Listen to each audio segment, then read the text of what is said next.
commencing form again, and then we're going to move on to repulsing of the monkey, okay?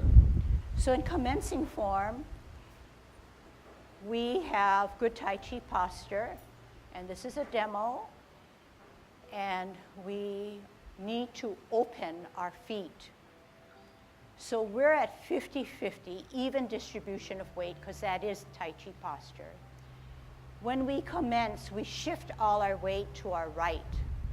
So that allows our heel to come up.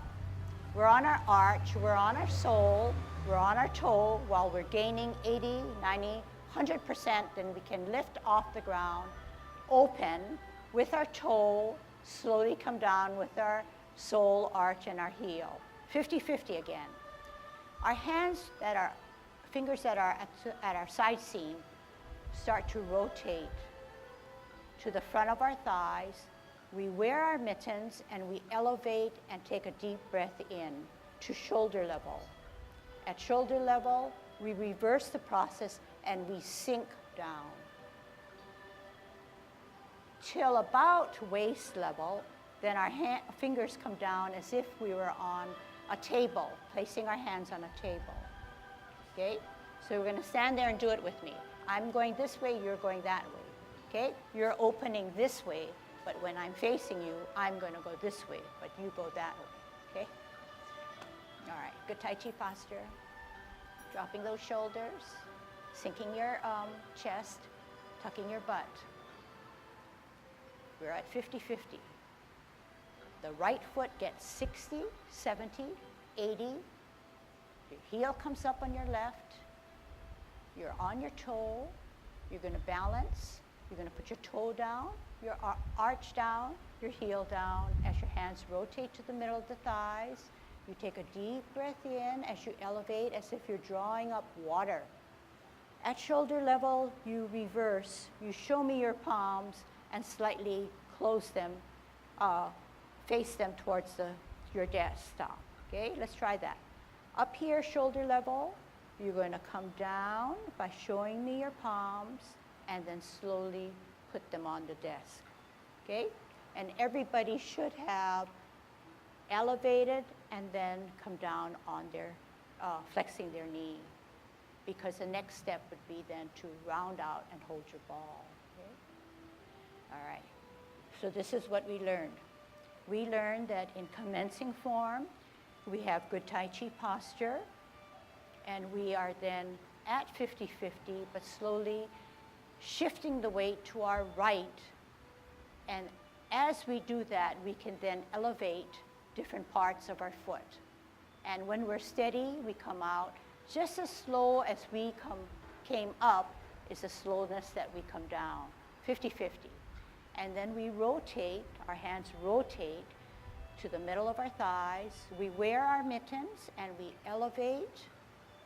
At shoulder level, we drop our shoulders, drop our elbows, drop our wrists, flex our knee to we're on our desktop.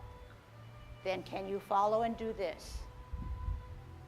I'll be on the opposite. Left hand comes closer to your dantian.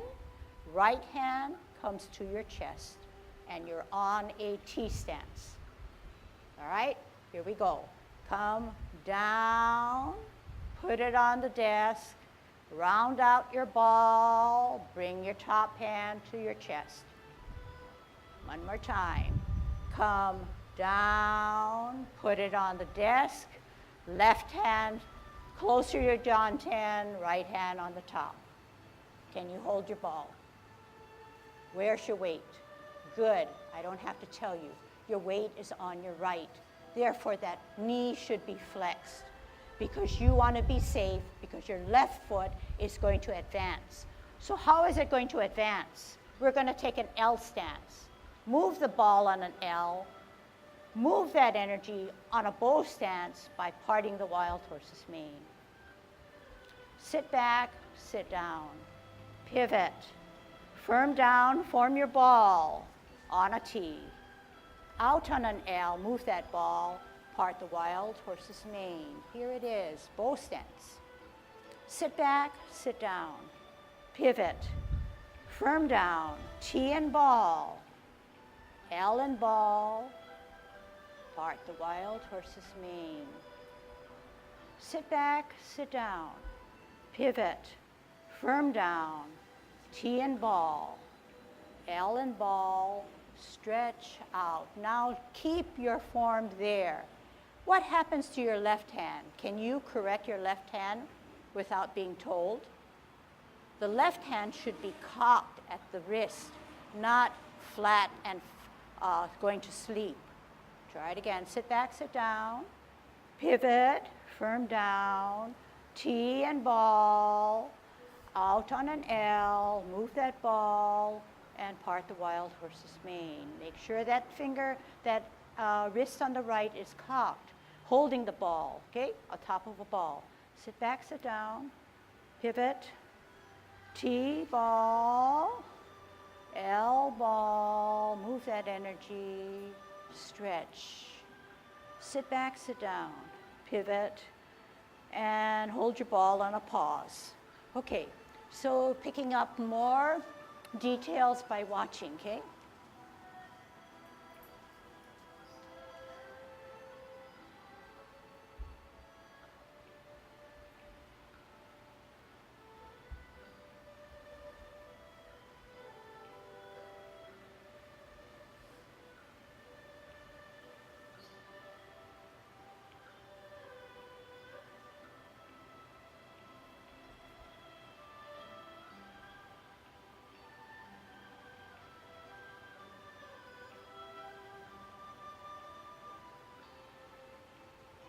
All right, I'm going to put some words to what I want you to see so that I make sure that you are aware of it. I'm flexed down because I have energy stored on my right foot. The size of the ball remains the same no matter this way or that way. The size of the ball remains the same. My left foot is ready to go. I'm on a T stance. I move into an L. I move the ball.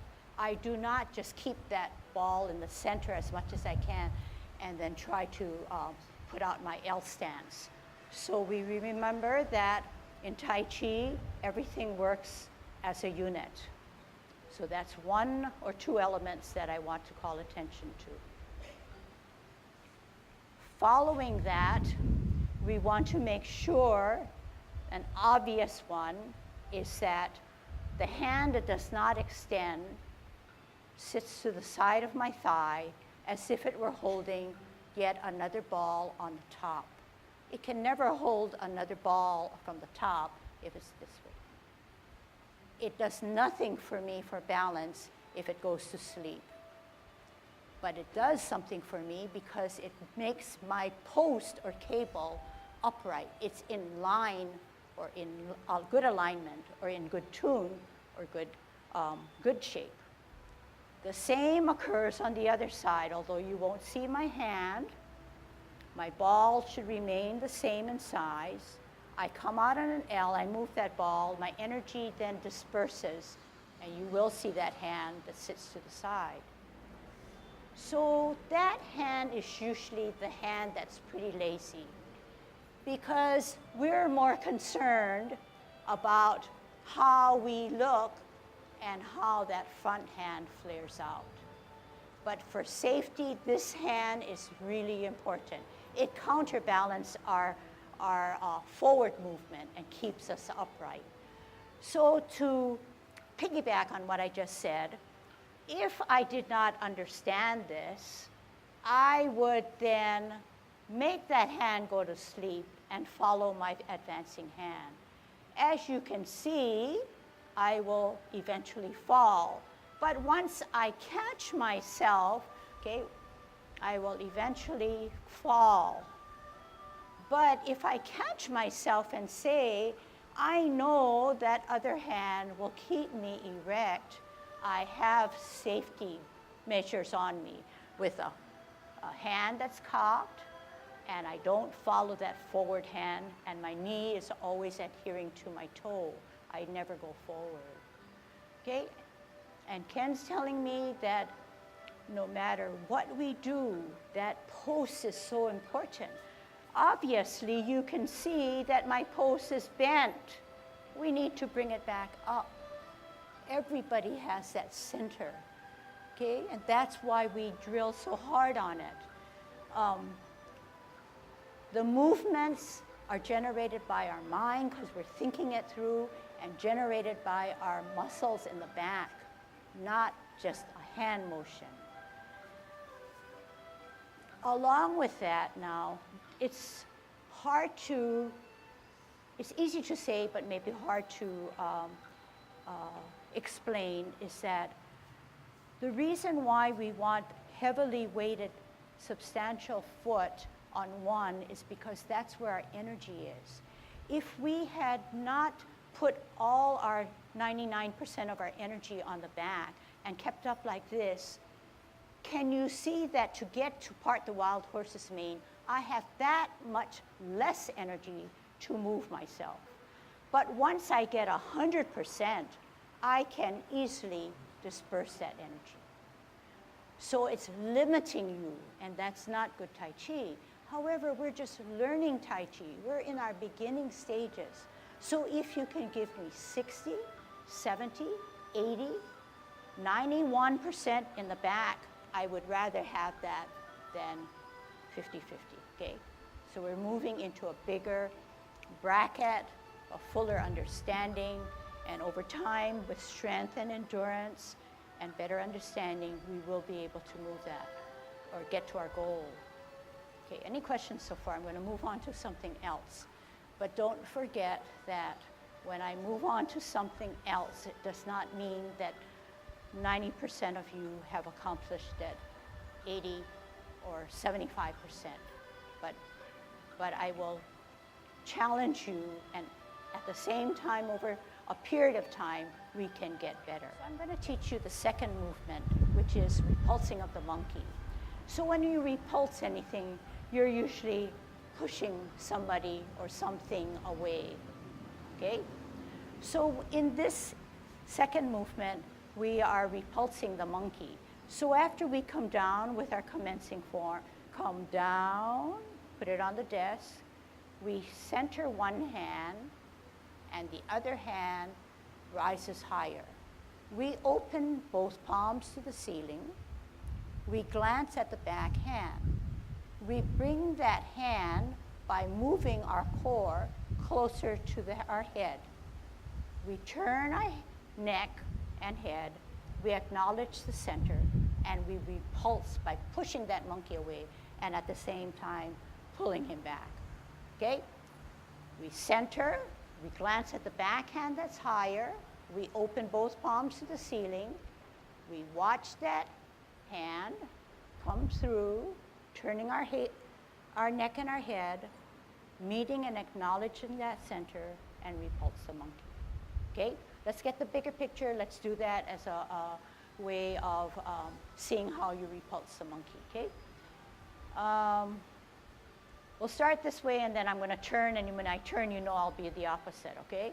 So coming down, shoulder length, shoulder height, flex your knees, show me your palm, lay it on the desk.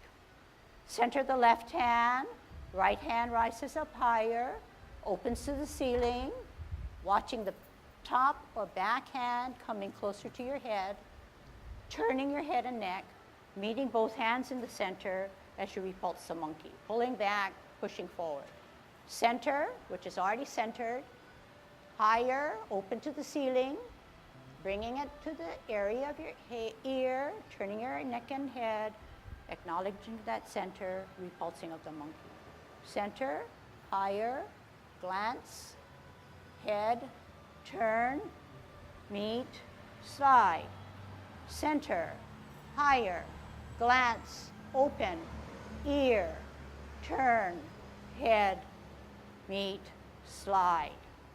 Center, higher, open, glance, ear, turn, meet, slide. Center, higher, open, glance, head, turn, meet, slide. One more set. Center, higher, glance, ear, turn, meet, slide. Last one. Center, higher, open, glance, ear, turn, meet, slide. Okay, so it's a little complicated when I face you, okay? But this is what we should be careful about doing correctly. Come down. The left hand is centering. The right hand rises up higher. We open both to the ceiling. We watch that hand in the back come to our ear. We turn, we meet, and then we slide. We center, higher, we open, we glance, we bring it to the ear, turn our neck, meet, and we slide, okay? All right, now your turn to watch, okay? Your turn to watch. Your turn to watch.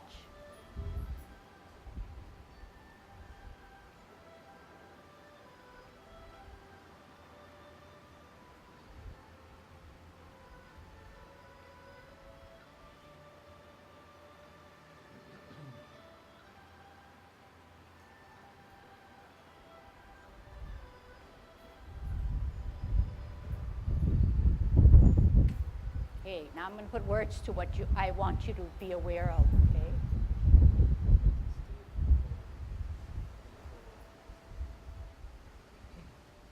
The left hand centers my body.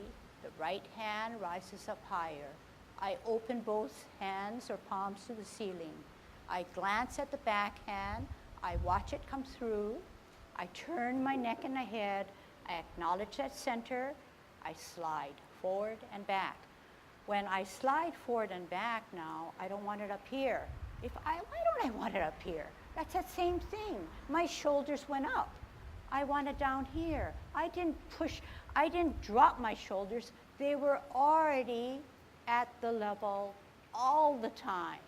But once I decide that I want to bring this hand here, my shoulders rose up. So keep that drop there, okay?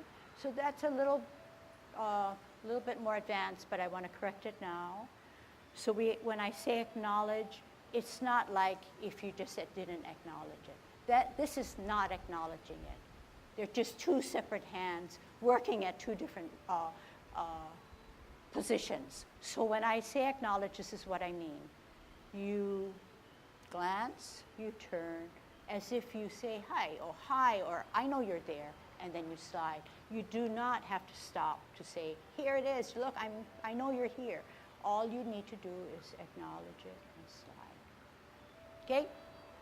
You also notice, and I know that you all are trying, is that once they acknowledge, it's symmetrical. The amount that you push forward is the same amount that you push back. The parameter is this hand that, remember, doesn't come up but comes down, does not come down where my, my fist, my palm is at my hip. It just comes back this way. Almost in line with my shoulder, but slightly back. So can we try that? Come down on the desk, center, higher, open, glance, bring it to the ear, turn your face, acknowledge, slide correctly.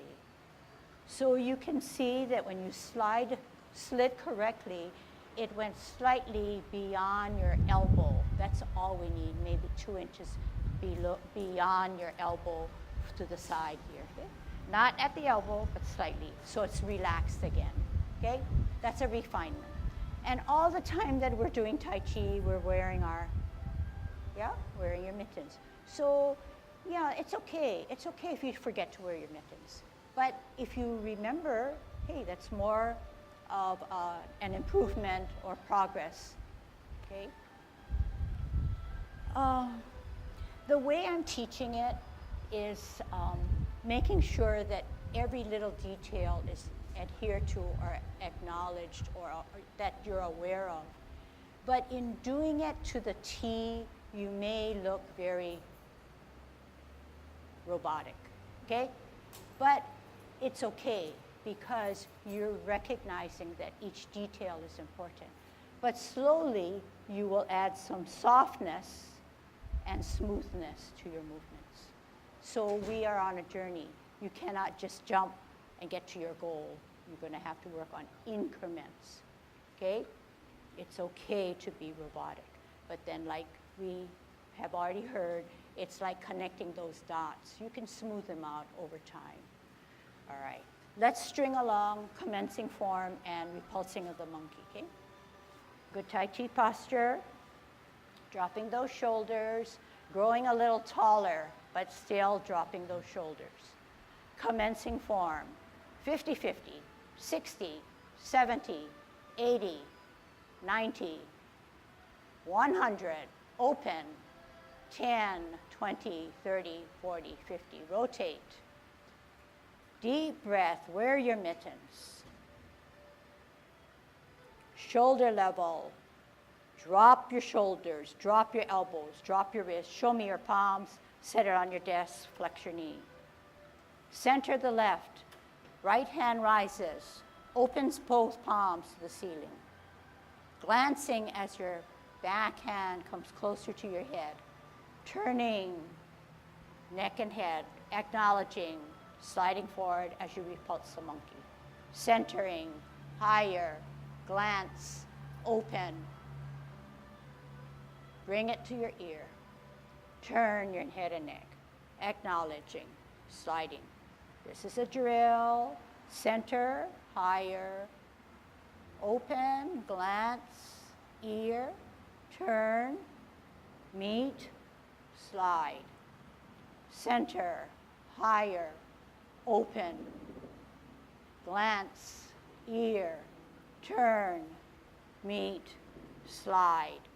Center, higher, glance, open, ear, turn, meet, slide.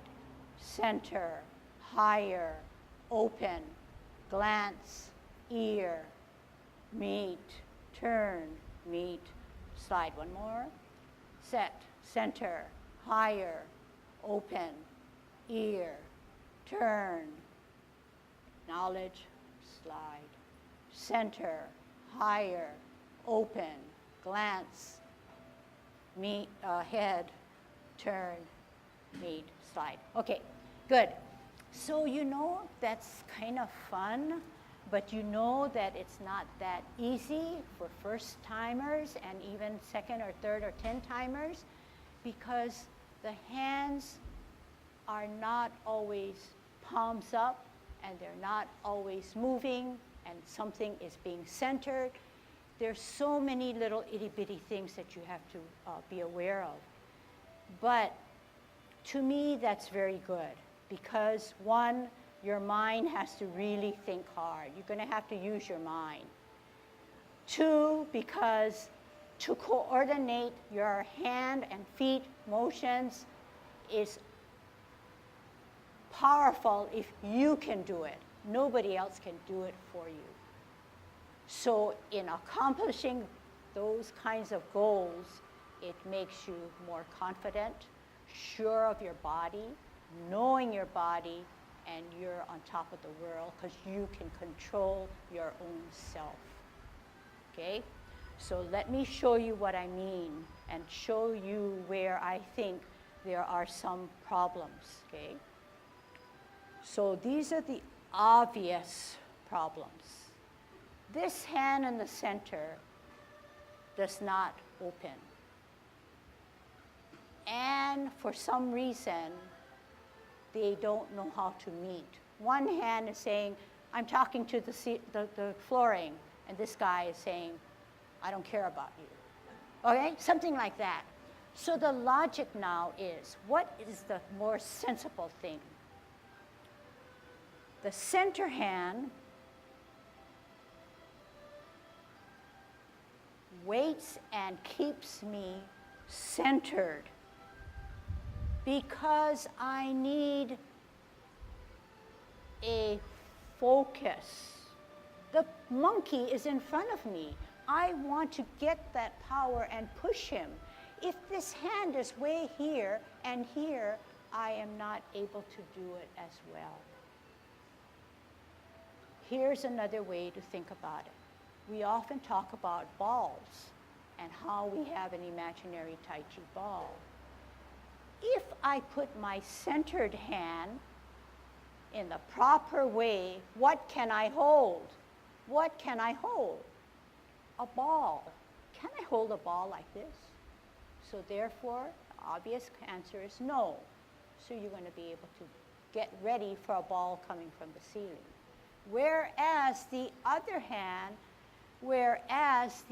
hand catches the ball that's coming straight at me, or I am now able to center powerfully and repulse that monkey who is in the center, just as the way that your friend is in the front where you're giving a snack. It's always centering you, never to the side in these situations. So let's try it again, okay?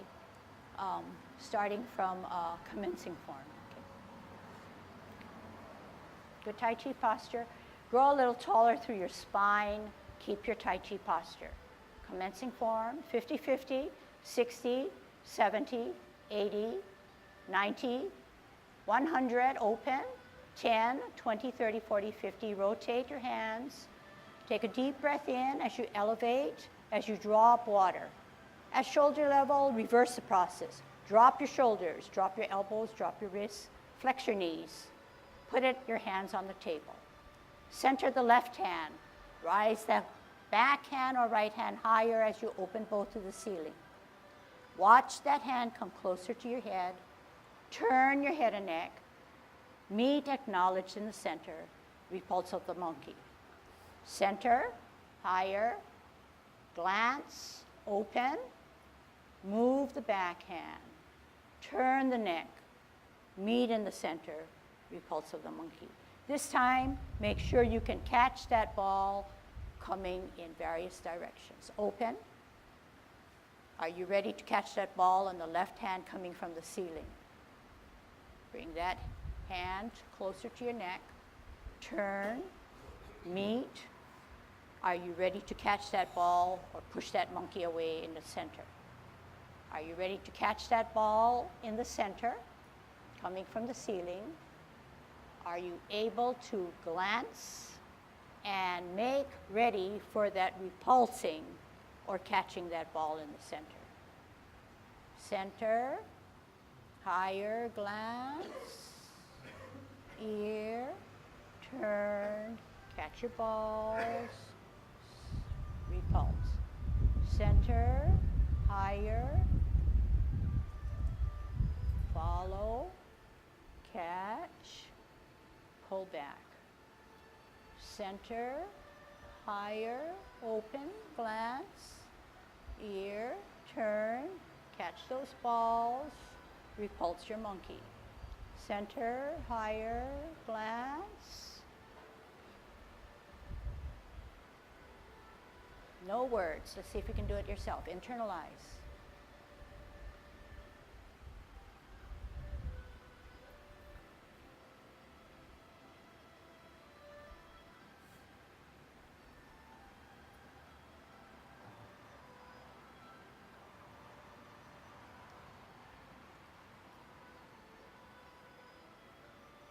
Okay, so now you feel like you're doing Tai Chi. If you feel that you're getting confused, you slow it down and you listen for cues. But what we want to do is get it so that we're smooth and pretty much automatic. But that comes over time, not within just a few minutes. For those of you who have been with me in this class for many times, you can refine your movements. If you were to do this for half an hour, I can guarantee that you will not be tired, but you will have a sense of relaxation. You will not only have relaxation, but you will have muscle strength and endurance.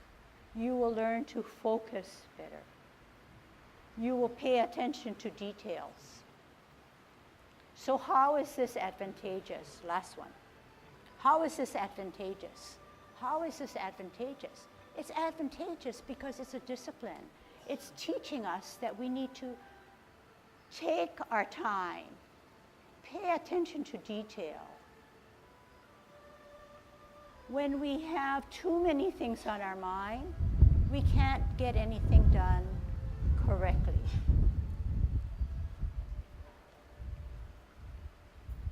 We learn to keep out the extraneous thoughts.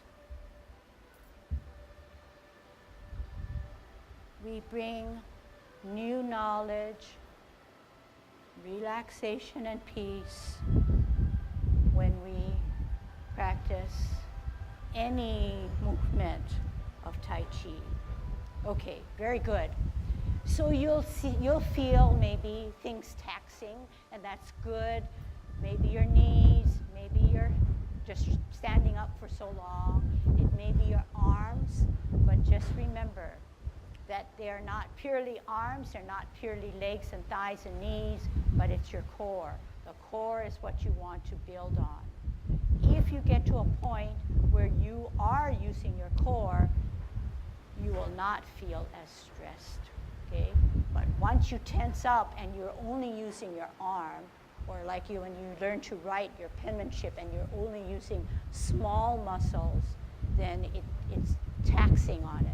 But when you learn to use the whole hand and the upper arm, it becomes a little bit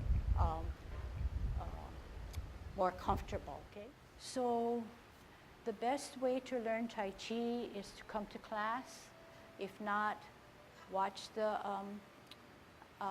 online videos. And the best way is to practice. And practice could take many forms. Practice could be actually getting up and doing it. Practice could be just watching it.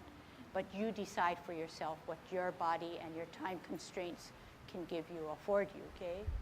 And remember that we're on a journey. A journey is usually fun, no pressure, but we are going to get into harder movements. The harder movements probably following week. Next week, no class, right? No class. Is 2 weeks from now is brush knee. And when you brush your knee, it's not that easy. We brush it on 2 sides.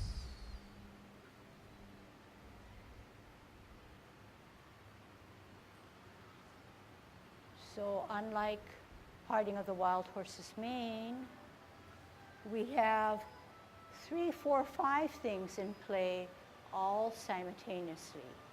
So if we did not do anything about repulsing of the monkey, we will then have repulsing of the monkey to tackle and a second movement, which I will address, of brush knee. So to make it easier for yourselves, please practice, okay? All right, very good.